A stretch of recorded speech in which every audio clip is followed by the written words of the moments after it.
Another topic that I wanted to hit on here was what the New York Mets did. Yesterday, they let go of their pro scouting director, their farm director, their performance director, and their baseball development director.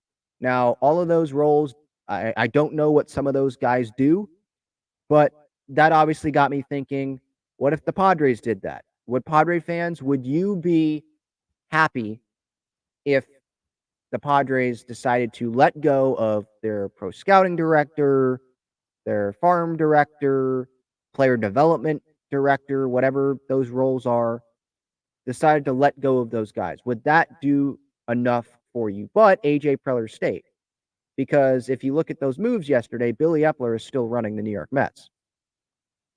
But I think what I want to point out first is it's a little bit different of a situation because the New York Mets, Steve Cohen has been open about, like, I think he has told Billy Epler, yeah, we're going to have someone come in and be the president of baseball operations on top of you and then work with you in this organization.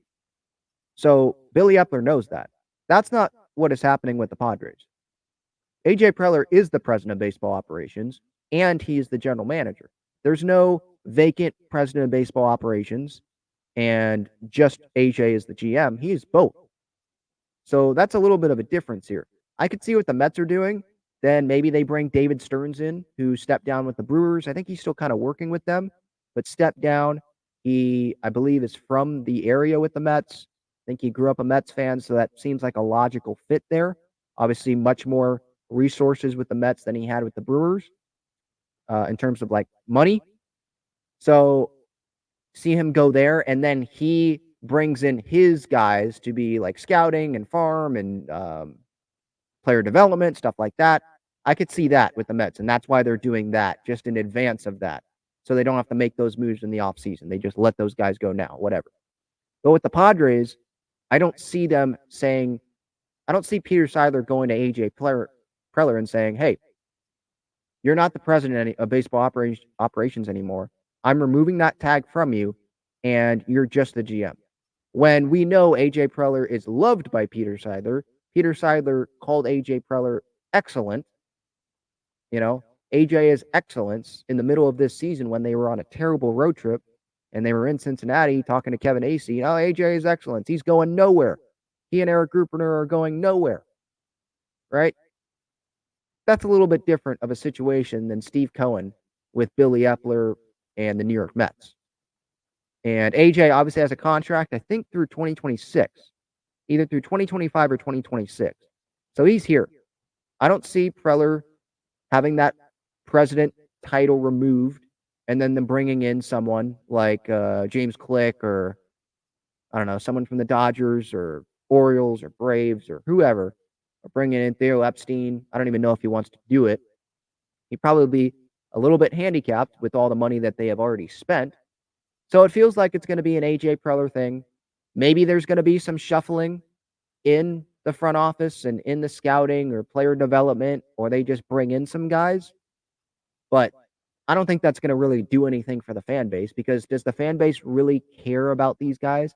The fan base, I think most of the fan base probably wouldn't even be able to identify who Logan White is. If he was walking down the street, would they be able to identify who Logan White is, who's the senior advisor to AJ, I believe, director of player personnel? Would they be able to identify him? I can because I know who it is. Would they be able to identify Josh Stein, Nick Ennis, vice president of baseball operations?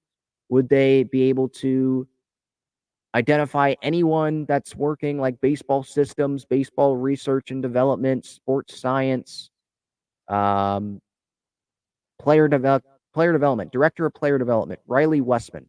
Would anyone be able to identify this dude walking down the street? I'm not so sure about that. So I don't think that would really move the needle for Padres fans. I think what really matters the most is the dude at the top, and that's AJ. Peter, but AJ running the baseball, you know? And until that move is made, I feel like Padres fans are going to be a little bit unsatisfied. Like, I can't, they're probably, I think a lot of fans, and I have this thought as well, like, I don't believe that this team is going to consistently contend if AJ Preller continues to run this franchise. Because just look at the track record. They have never been able to consistently contend with AJ Preller as the GM, president of baseball operations. All the rebuilding years, 2015 the failure, 2020 was a short season. Who knows if they would have made the postseason there? But I'll give him that. 2021 collapse. 2022 made it, long run. But then this year, the most disappointing season in franchise history. That's not consistent success. That's consistent, like, unsuccess, And Peter Seidler earlier this year, when he was talking to Kevin Acee, he mentioned, yeah, I believe in sustainability, right? He said something like that. I believe in sustainability, but I'm not for mediocre stability. Not sustainability, stability. I'm not for mediocre stability. But it's like, then what is this? Isn't this mediocre stability in terms of results at the big league level, which is what matters the most, right? What what stability is this then? It's not mediocre, it's better than mediocre. Here's the quote. I'm not afraid to make changes. I never have been. Well, that's clear. You've allowed AJ to hire a bunch of managers and make a bunch of coaching staff moves. But I really value stability. And when I know the person as well and the skill set as well as I know AJ and Eric, they're not going anywhere. I don't think people really care. Season ticket holders maybe, but I don't think people really care about Eric Grutner or whatever. But they care about AJ. They're not going anywhere. Period. I believe in stability. It is something that is undervalued, generally speaking, in organizations and maybe particularly in sports franchises. But I'm not for mediocre stability. I'm for excellence. And to me, AJ is excellence. Not based on the major league track record. That is not excellence. I'm sorry, it's not. And clearly he believes in stability with that position, but does he believe in stability in other positions? And if he's going to say, well, AJ, he's okay to make those manager moves because Tingler and Andy Green, that was mediocre stability. Okay, but the dude that's running the whole thing, based on the major league results, you might think that the minor leagues and his eye for talent, that's not mediocre. Okay, whatever. But what Padre fans care about the most, what Peter should care about the most, is the major league product.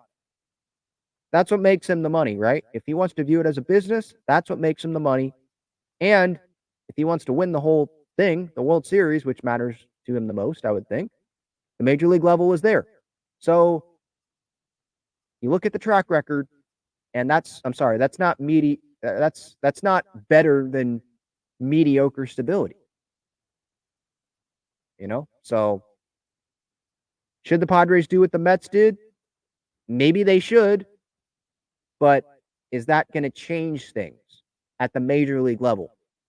I feel like the only thing that could change things at the major league level is if the guy that's been there for almost the last decade ends up leaving, ends up being relieved of his duties, or they remove the president of baseball ops title from him, make him just the GM, like Billy Epler is with the Mets, and they bring in and hire their own David Stearns, assuming David Stearns goes to the Mets or something, right?